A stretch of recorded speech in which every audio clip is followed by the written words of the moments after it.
Bab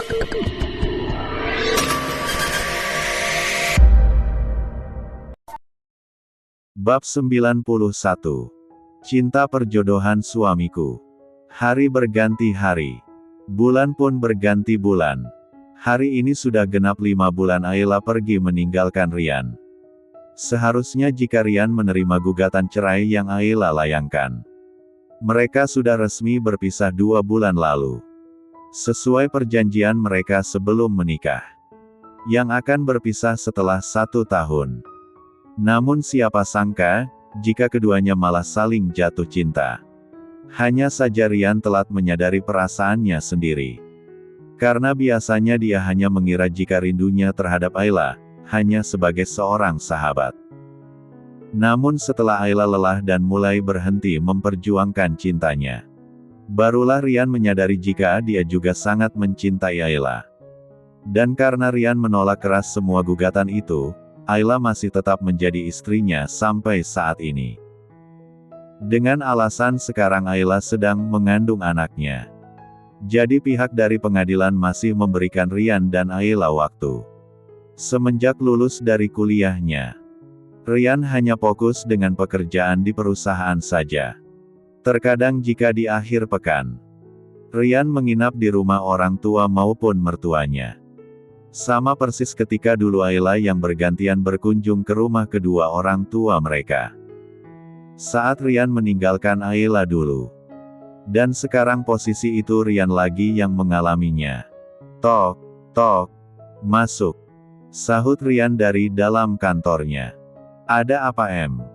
Bukankah saya sudah bilang, jangan mengganggu saya meskipun itu sangat penting. Rian melihat Emi dengan sorot matanya yang tajam. Karena begitu keluar dari ruang meeting tadi, Rian sudah berpesan pada Emi untuk tidak mengganggunya. Maafkan saya tuan muda. Tapi resepsionis memberitahu saya, jika Nona Bella kembali lagi mengamuk di bawah. Dan dia tidak mau pergi sebelum tuan muda mau menemuinya. Kata Emi menunduk takut. Karena biasanya ini semua bukanlah bagian pekerjaannya. Melainkan pekerjaan Aldi. Namun sudah 2 hari ini, Aldi pergi untuk menyelesaikan pekerjaan yang entah pekerjaan apa. Karena setahu Emi, tidak ada pekerjaan dari perusahaan Erlangga untuk perjalanan keluar kota maupun keluar negeri. Wanita itu, mau apa lagi dia? Biarkan dia masuk. Tapi suruh 2 orang pengawal mengantar dia kemari. Rian berdiri lalu berjalan menuju ke sofa. Baik tuan muda. Saya permisi dulu. Pamit. Emi kembali keluar dan menelpon resepsionis lagi. Untuk membiarkan Bella masuk. 10 menit setelah itu, pintu kantor Rian dibuka dengan keras oleh Bella. Rian, sayang. Aku merindukanmu. Kenapa kamu tidak pernah mau menemuiku lagi? Begitu masuk, Bella langsung saja berlari ke arah Rian dan memeluknya dari belakang. Karena Rian sedang berdiri menghadap dinding kaca besar di samping sofa yang Rian duduki tadi. Maafkan kami tuan muda. Nona ini berlari tanpa bisa kami cegah. Ucap salah satu orang penggawal yang mengantar Bella. Sesuai perintah dari Emi tadi.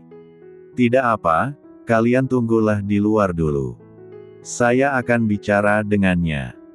Seru Rian sambil melepaskan tangan Bella dengan kasar. Dan dia langsung kembali lagi duduk ke atas sofa. Malah mengabaikan aku seperti ini. Aku tidak mau kita putus. Aku mencintaimu. Bella kembali lagi mendekat ke arah Rian dengan menangis. Bella, di antara kita sudah tidak ada hubungan apapun. Hubungan kita sudah berakhir dari 5 bulan lalu. Sekarang aku minta, kamu jangan pernah lagi datang ke kantorku dan menyebarkan isu jika kamu adalah calon tunanganku. Karena sampai kapanpun, istriku hanyalah Ayla. Jangan mempermalukan dirimu sendiri. Ucap Rian melihat ke arah Bella yang masih menangis di sampingnya. Kamu jahat Ri. Kenapa kamu mengkhianati cinta kita? Bukankah kamu sendiri yang mengatakan kita akan bertunangan setelah kita lulus? Lalu kenapa kamu malah membatalkan semuanya?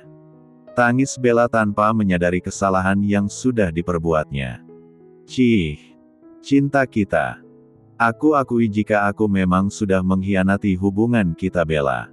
Memang sebelum aku mengetahui semua kebusukanmu, aku sudah jatuh cinta kepada istriku. Tapi kamu, jauh lebih dulu mengkhianatinya. Jadi kita impaskan. Rian, kamu salah paham. Semua foto yang diberikan oleh sekretarismu itu bohong. Mereka hanya sahabatku. Aku tidak pernah mengkhianatimu. Seru Bella mencoba membuat Rian percaya seperti dulu lagi. Oh ya, jika kamu hanya bersahabat dengan mereka. Lalu bagaimana dengan foto-foto tel 4 Jangmu dan Leo? Apa itu juga hanya bersahabat? Tanya Rian mengejek. Sudahlah Bella, lupakan aku dan cari kebahagiaanmu sendiri. Mari kita sama-sama memulai hidup kita masing-masing. Aku juga akan memulai hidup dengan keluargaku. Aku sudah memaafkan semua perbuatan dan rencana kalian yang ingin menyakiti istriku. Tapi jika kalian masih ingin melakukannya, maka jangan salahkan aku, jika aku akan menghancurkan seluruh perusahaan Sanjaya maupun Barclay dalam waktu 1 malam. Kamu mengerti kan apa maksudku? Sekarang pergilah dan jangan pernah kembali lagi ke sini. Kata Rian memberikan penegasan kepada Bella. Rian langsung berdiri tanpa menghiraukan Bella yang malah menangis semakin jadi. Emi, suruh mereka masuk. Dan bawa dia pergi dari sini. Rian memanggil Emi melalui telepon kantornya. Rian, aku tidak mau kita putus. Jika kamu berani melakukannya, maka aku sendiri yang akan menghabis wanita jala. Apa katamu? Kamu ingin mengancamku lagi? Sebelum kamu berhasil, maka akan aku hancurkan kalian lebih dulu. Rian menjepit dagu Bella dengan cukup kuat. Sehingga Bella merintih menahan sakit bekas cengkraman tangan Rian. Bawa wanita ini pergi. Apapun yang terjadi, jangan pernah biarkan dia menginjakkan kaki di wilayah perusahaan Erlangga Group. Ucap Rian mendorong Bella sampai terjatuh ke lantai. Belum sempat Bella menjawab perkataan Rian. Dia sudah diseret paksa oleh kedua pengawal tadi. Bagaimana mungkin aku bisa berpacaran dengan wanita serigala itu? Bahkan dulu aku sangat mencintainya. Rian menjambak rambutnya sendiri ke belakang.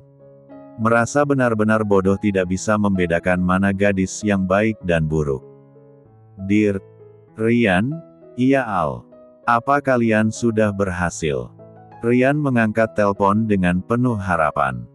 Aldi, sudah Tuan Muda.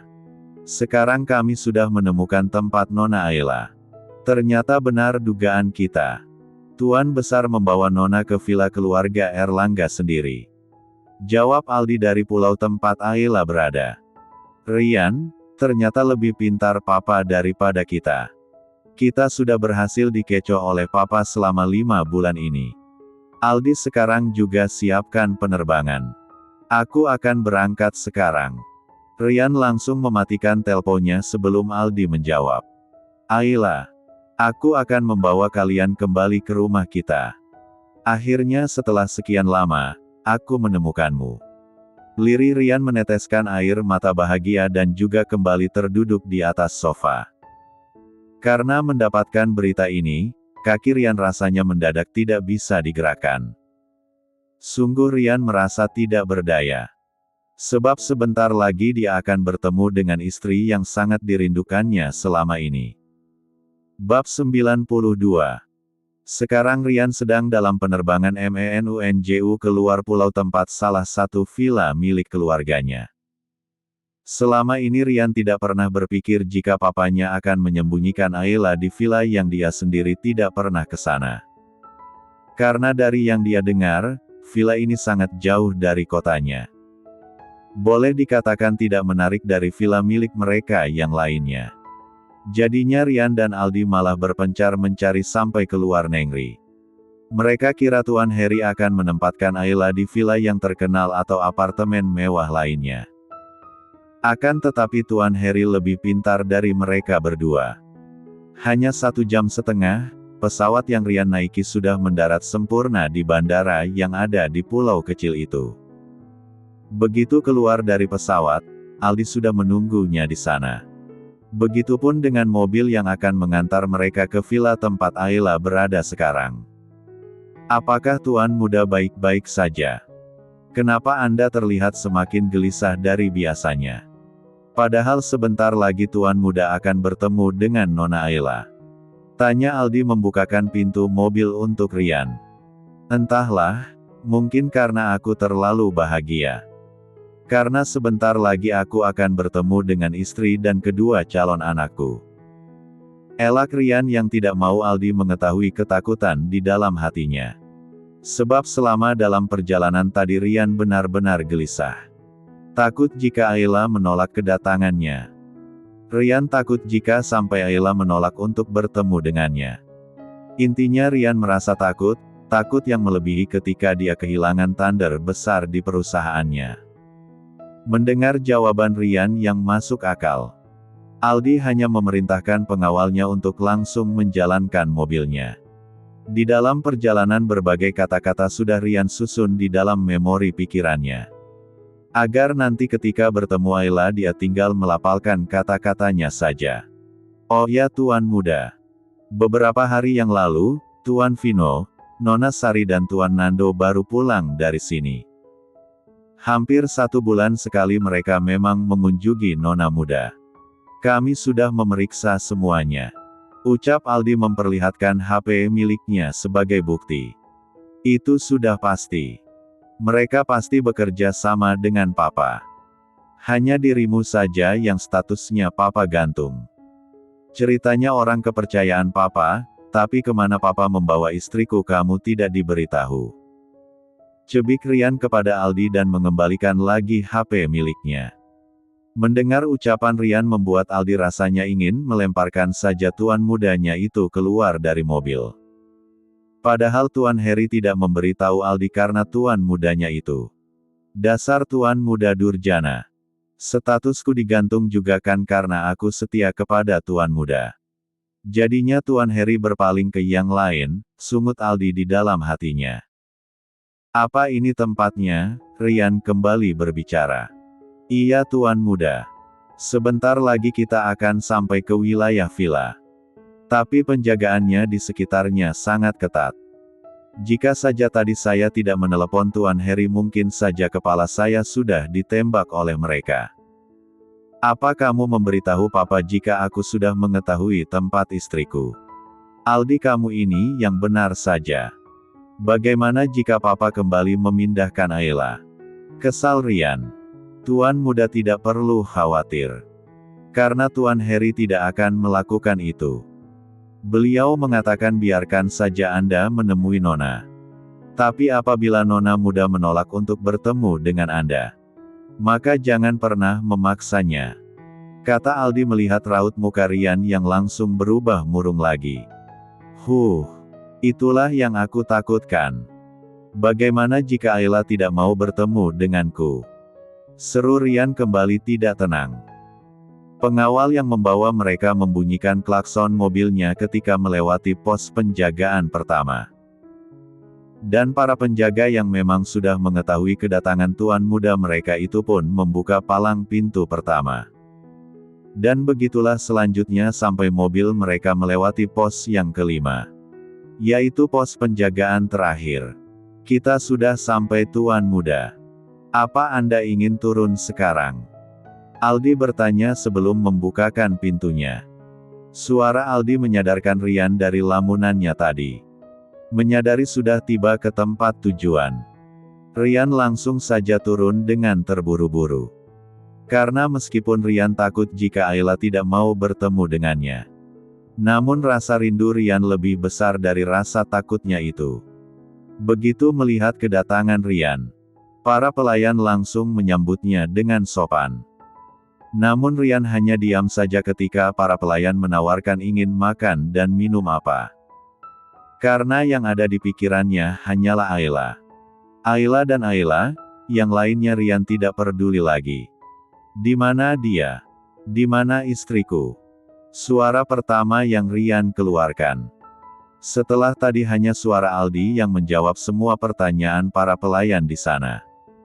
Nona ada di lantai atas, Tuan Muda. Tidak menunggu ucapan pelayan yang selanjutnya, Rian langsung saja menaiki tangga itu satu persatu. Dan di dalam hatinya berbicara sendiri. Sayang, aku datang. Aku harap kamu tidak menolak kedatanganku.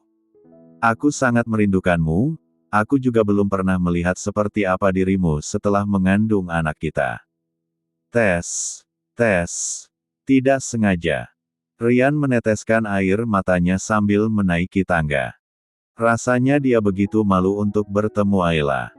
Setelah apa yang sudah dia lakukan. Sedangkan Aldi di bawah memerintahkan semua pelayan untuk kembali ke kamarnya masing-masing. Karena dia tidak mau jika ada di antara mereka yang mendengar pertengkaran Tuan Muda dan Nona Mudanya. Apalagi sekarang jam juga sudah menunjukkan pukul 8 malam. Tiba di lantai atas. Rian melihat Ayla sedang duduk di balkon yang berhadapan langsung ke laut lepas. Dengan gemetar Rian berjalan pelan ke arah bangku yang Ayla duduki. Sambil mendengarkan Ayla yang lagi berbicara bersama kedua calon anaknya. Kalian berdua kenapa malam ini tidak mau diam? Apa kalian ingin sesuatu? Jika ingin sesuatu jangan sekarang ya. Ini sudah malam, kemana mama menyuruh pelayan mencarinya? Sedangkan Om Nando tidak ada di sini. Ayla berkata sambil tersenyum mengelus perutnya. Karena memang semenjak tadi sore, anak yang dikandungnya tidak pernah mau diam.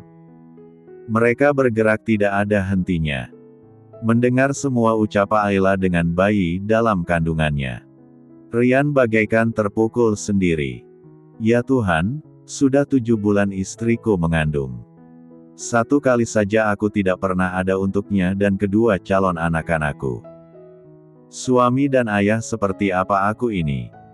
Rian kembali meneteskan air matanya tepat di belakang Ayla.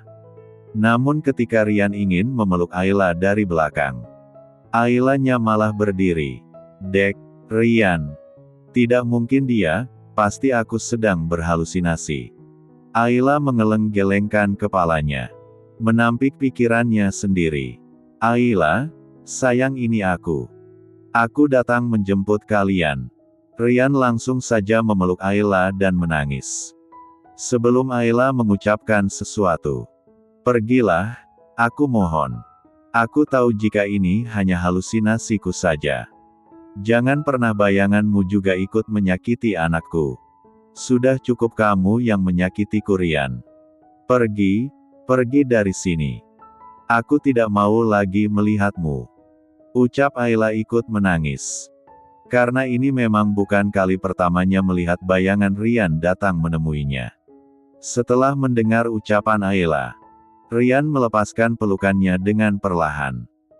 Dan Rian juga melihat ke arah perut Ayla yang sudah besar. Ayla ini aku, Rian. Aku benar-benar Rian. Kamu tidak berhalusinasi, ini aku sayang. Ucap Rian ingin kembali memeluk Ayla. Namun ketika mendengar suara Rian, Ayla langsung berjalan mundur menjauhinya. Ayla menatap dengan tatapan tajam. Bab 93. Tidak. Pergi kamu dari sini. Aku sudah tidak mau lagi melihat mukamu. Ucap Ayla mengeleng-gelengkan kepalanya, dengan menangis menahan sakit yang pernah dia rasakan dulu. Padahal 2 bulan terakhir ini, Ayla sudah berhasil melupakan semua masa lalunya bersama Rian.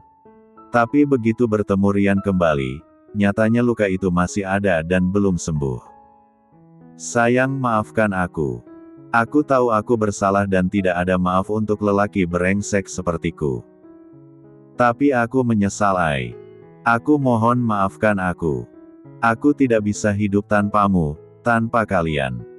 Aku sangat mencintaimu. Rian ikut menangis melihat bagaimana Ayla kembali terluka setelah melihatnya. Bohong. Aku tidak percaya lagi padamu. Dulu juga kamu pernah berjanji akan memberikan aku kesempatan. Tapi ternyata kamu berbohong padaku. Pasti sekarang kamu punya maksud tertentu lagi kan? Pergi kamu. Pergi dari sini Rian, aku tidak mau melihat mukamu lagi. Serga Ayla menjawab kata-kata Rian tadi. Tidak Ai, aku tidak berbohong. Aku benar-benar mencintaimu. Aku kesini ingin menjemputmu. Selama 5 bulan ini, aku sudah mencarimu kemana-mana. Sekarang mari pulang ke rumah. Ayo kita bangun lagi rumah tangga kita dari awal. Mari kita besarkan anak kita bersama-sama Ai. Pinta Rian memohon. Tidak. Aku tidak mau kembali denganmu lagi. Hubungan kita sudah berakhir Rian. Jadi pergilah. Ayla berkata di sela isak tangisnya. Tapi dia masih berdiri tidak jauh dari Rian. Sampai kapanpun hubungan kita tidak akan pernah berakhir Ayla. Aku tidak akan pernah melepaskanmu. Apa kamu sadar dengan ucapanmu? Anak-anak kita membutuhkan ayahnya. Aku pun melakukan semuanya karena aku ingin melindungimu. Ucap Rian terbawa emosi mendengar ucapan Ayla yang mengatakan jika hubungan mereka sudah berakhir. Apakah ketika kamu pergi dari rumah, juga karena kamu ingin melindungiku? Apakah ketika kamu menamparkanku karena membela wanita JAL 4 nanogram itu juga karena kamu ingin melindungiku? Anakku tidak membutuhkan ayah pengecut sepertimu, jerit Ayla masih menangis. Dek. Kali ini Rian tidak bisa menjawab pertanyaan Ayla. Dia pergi meninggalkan Ayla jauh sebelum dia menyadari jika dia sudah mencintai istrinya itu. Melihat Rian diam tidak bisa menjawab. Ayla kembali lagi mengeluarkan uneng-uneng yang sudah dia tahan selama ini. Kenapa kamu diam? Apakah ketika aku dan anakku hampir meregang nyawa juga karena kamu ingin melindungiku? Lalu untuk apa kamu melindungiku? Jika aku hampir mati juga karenamu. Hah? Ayo jawab aku. Aku sangat membenci dirimu. Pergi kamu dari sini. Jika kamu tidak mau pergi, maka aku yang akan pergi dari sini. Ayla berjalan memutari meja ingin meninggalkan balkon itu. Ayla tunggu. Aku minta maaf masalah itu. Tapi aku mohon maafkan aku Ai. Maafkan aku. Setidaknya demi anak kita. Mari kita perbaiki pernikahan ini. Rian mengejar Ayla dan mencekal lengannya. Jika demi anak kita, maka menjauhlah dariku. Setelah mereka lahir, aku tidak akan melarangmu menemui mereka. Karena Kak Nando juga sudah berjanji tidak akan melarang dirimu melihat si kembar apabila mereka sudah lahir nanti. Ayla menyentak tangannya dengan kasar. Apa maksudmu Ai? Nando orang luar. Dia tidak memiliki hak melarang aku menemui kalian kapanpun aku mau. Rian kembali lagi memegang tangan Ayla. Karena takut Ayla pergi. Sekarang Kak Nando memang orang luar. Tapi setelah si kembar lahir, aku dan Kak Nando akan menikah. Karena sekarang pengacaraku dan pengacara Kak Nando sedang memproses perceraian kita. Ucap Ayla lega. Karena mendengar itu Rian langsung melepaskan tangannya. Ayla kamu bercanda kan? Kamu sengaja ingin membuatku sakit hati kan? Lakukan sesukamu sayang, asalkan itu bisa membuatmu memaafkanku. Dan mau kembali kepadaku. Rian mengguncang bahu Ayla dengan perasaan hancur. Karena tadi ketika dia mencekal tangan Ayla, Rian sempat melihat di jari manis Ayla memakai cincin berlian. Namun itu bukan cincin darinya. Tidak, aku tidak sedang bercanda. Aku dan Kak Nando memang akan segera menikah setelah aku melahirkan si kembar. Jawab Ayla lagi. Karena 1 bulan yang lalu memang Nando sudah melamar Ayla di depan ayah Ridwan dan Tuan Heri langsung. Dan tentu saja mereka langsung menyetujuinya. Karena mereka tahu seperti apa Nando menjaga Ayla selama ini. Flashback. Jika si kembar sudah lahir, pasti akan lucu seperti anak-anak itu juga ya Ai. Rasanya kakak sudah tidak sabar mereka baik tidak ayah. Walaupun hanya panggilan saja, tetap saja rasanya kakak ikut bahagia. Nando tersenyum melihat anak-anak kecil di depan mereka berdua. Karena sekarang Nando dan Ayla sedang berada di salah satu tempat wisata di pulau itu. Iya kakak benar, pasti mereka sangat lucu. Tapi jika menjadi ayah sungguhan juga tidak ada salahnya kan? Seru Ayla ikut tersenyum ke arah anak-anak yang sedang bermain bersama keluarganya. Apa maksudmu Ai? Apakah kamu mau menjadi istri kakak? Atau kamu sedang bercanda? Nando bertanya menghadap ke arah Ayla. Aku serius kak. Aku mau menjadi istri kakak. Maafkan aku yang baru bisa memberikan jawabannya sekarang. Tapi bukannya kamu masih mencintai Rian? Kakak tidak mau memaksamu Ayla. Pernikahan tanpa cinta akan berat untuk salah satu dari mereka. Ucap Nando yang selalu bijak dalam mengambil keputusan. Bukankah kakak sendiri yang bilang, jika aku sudah tidak sanggup lagi, maka berhentilah, karena bila dipaksakan, akan menyakiti diri kita sendiri. Aku sudah lelah kak. Aku tidak sanggup lagi. Jika aku ingin melupakan Rian seutuhnya, maka harus berani mengambil keputusan yang baru kan? Seru Ayla yang ikut menoleh ke arah Nando. Mendengar jawaban Ayla, Nando langsung saja memeluknya. Akhirnya penantian dia selama ini terbalaskan juga. Terima kasih Ai. Terima kasih kamu sudah mau mencobanya.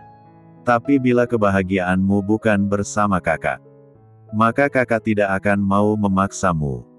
Kakak berjanji akan menjadi suami dan ayah yang baik untuk kalian bertiga. Ucap Nando mencium kening Ayla dengan penuh kasih sayang.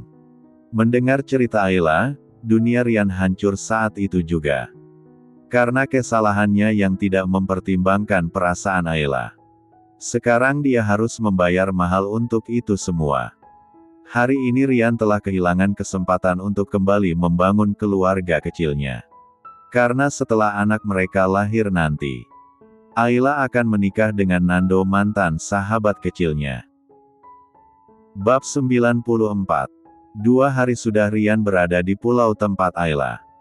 Selama 2 hari ini Rian selalu menyuruh para pelayan bertanya kepada Ayla ingin makanan apa. Karena jika dia bertanya langsung takut Ayla menolaknya.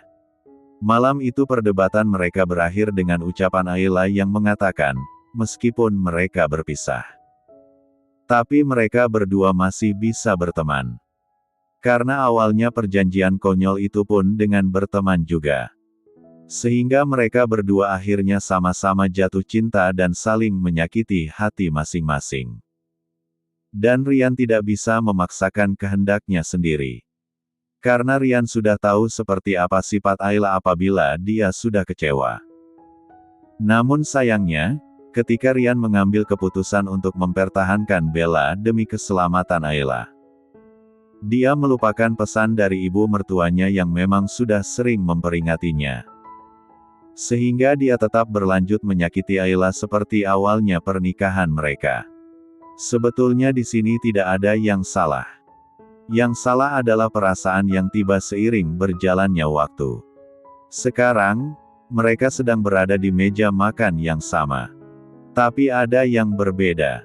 Dulu ketika mereka masih tinggal bersama, setiap hari Ayla akan mengambil piring dan mengisi nasi beserta lauk pauknya untuk Rian. Tapi sekarang tidak lagi. Ayla hanya mengisi makanan untuk dirinya sendiri. Begitupun sebaliknya. Dan jangan lupakan, mereka juga duduk di kursi yang berjauhan. Rian berdehem untuk memecahkan keheningan di antara mereka berdua. Nanti sore aku akan pulang ke kota B. Karena ada pekerjaan yang tidak bisa aku selesaikan dari sini. Tapi jika tidak ada halangan, ketika libur aku akan kembali mengunjungi kalian. Rian berhenti sesaat melirik ke arah Ayla yang tidak merespon sama sekali ucapannya. Jika kamu ingin sesuatu, maka segera hubungi aku. Aku sudah memberikan nomor ponselku yang baru kepada kepala pelayan di sini. Kapanpun itu, pasti aku akan segera datang ke sini. Meskipun aku sedang kerja sekalipun. Ucap Rian berhenti lagi. Dan Ayla tetap terus melanjutkan makannya, tanpa merasa terusik dengan kata-kata Rian.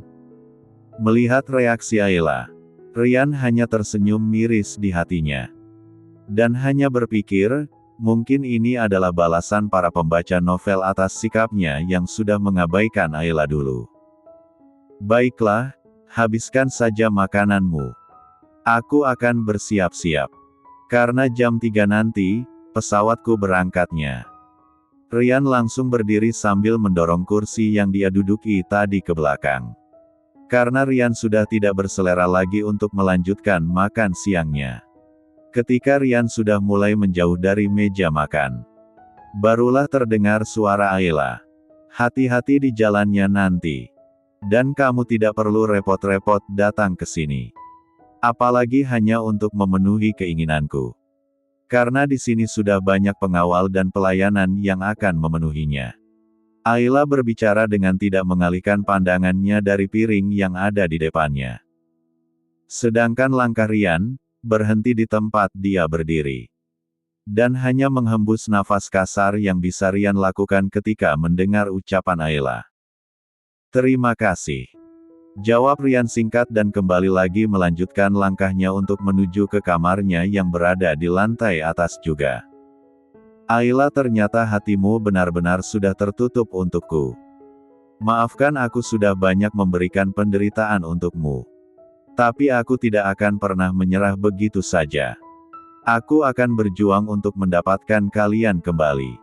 Di sepanjang menaiki tangga, Rian terus saja berbicara dengan hatinya sendiri.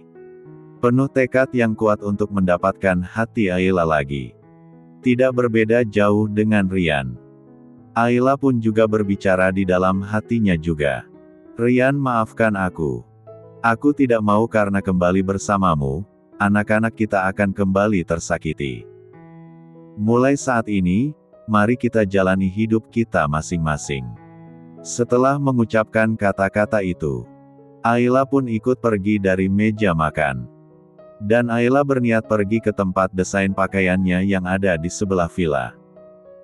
Untuk mengembalikan hatinya, agar kembali merasa tenang seperti sebelumnya. Karena hanya itulah yang bisa Ayla lakukan selama ini. Sementara itu di kota B, Sanjaya dan Anton, presidir dari perusahaan Barclays, sedang kelipungan mencari perusahaan lain, yang bisa membantu menyuntikkan dana ke perusahaan mereka. Karena sekarang Sekretaris Aldi sudah mulai menunjukkan kekuasaan perusahaan Erlangga Group. Atas perintah Rian tadi malam. Karena Rian tidak mau menunggu lagi untuk menghancurkan dua perusahaan yang bermain curang, dan sudah menyebabkan kehancuran pada rumah tangganya. Ini semua karena kalian yang sudah menyeretku ke masalah pribadi kalian. Jika tidak, maka perusahaan Barclays tidak akan terancam bangkrut. Hampir semua pemilik saham di perusahaan sudah diambil alih oleh perusahaan Erlangga. Brang! Anton melemparkan semua barang yang berada di atas meja kerjanya di hadapan Sanjaya. Sekarang apa yang harus kita lakukan? Jangankan mendapatkan keuntungan yang besar, tapi malah perusahaan saya ikut terseret. Kata Anton marah-marah penuh umpatan. Tuan Anton, kami masih mencari cara lain untuk menyelamatkan perusahaan Sanjaya dan Barclays. Ucap Sanjaya menenangkan Anton sekutunya itu. Semua ini tidak akan terjadi, jika dari awal kalian sudah menculik atau menghabisi menantu Harry itu. Sekarang semuanya sudah terlambat. Harry tentunya tidak akan tinggal diam. Pasti dia akan melakukan segala cara juga. Malam ini kamu antar putrimu ke apartemen miliki saya. Karena itu adalah perjanjian awal kita. Saya sudah menyuntik dana yang besar untuk perusahaan kalian. Ingat itu Sanjaya. Saya tidak mau ikut hancur sepertimu. Ancam Anton menarik jas yang dipakai oleh Sanjaya. Baiklah. Malam ini saya akan mengantarkan putri saya ke apartemen Tuan Anton. Tapi tolong jangan sakiti putri saya. Saya berjanji akan secepatnya memperbaiki kekacauan ini. Ucap Sanjaya memperbaiki jasnya kembali. Oke, saya tunggu janjimu itu Sanjaya. Dan kamu tidak perlu khawatir akan putrimu. Karena saya tidak akan menyakitinya. Malah saya hanya akan memberikan dia kenikmatan dunia. Coba dari awal kalian mengizinkan saya menculik menantu Harry dan menjadikannya istri kedua saya. Maka masalah ini tidak akan terjadikan. Anton yang masih bisa tersenyum menyeringai. Meskipun sekarang perusahaan Barclay di kota B akan hancur. Tapi dia masih bisa kembali ke negerinya sendiri. Makanya Anton tetap masih ingin mengambil keuntungan menjadikan Bella wanita R4 Jangnya. Karena itulah kebiasaannya yang selalu mencari daun muda untuk menuntaskan hasratnya. Yang selalu beralasan dengan bisnis kerja sama. Sedangkan Sanjaya hanya bisa mengumpat di dalam hatinya, mendengar perkataan Anton yang akan memberikan putrinya kenikmatan dunia. Ayah mana yang rela menyerahkan putrinya begitu saja kepada laki-laki yang tuanya hampir sama dengannya. Apalagi ini putrinya akan dijadikan penghangat R4 Jang. Satu kata yang terlintas di pikiran Sanjaya sekarang. Yaitu menyesal. Menyesal sudah memilih sekutu yang lebih licik darinya.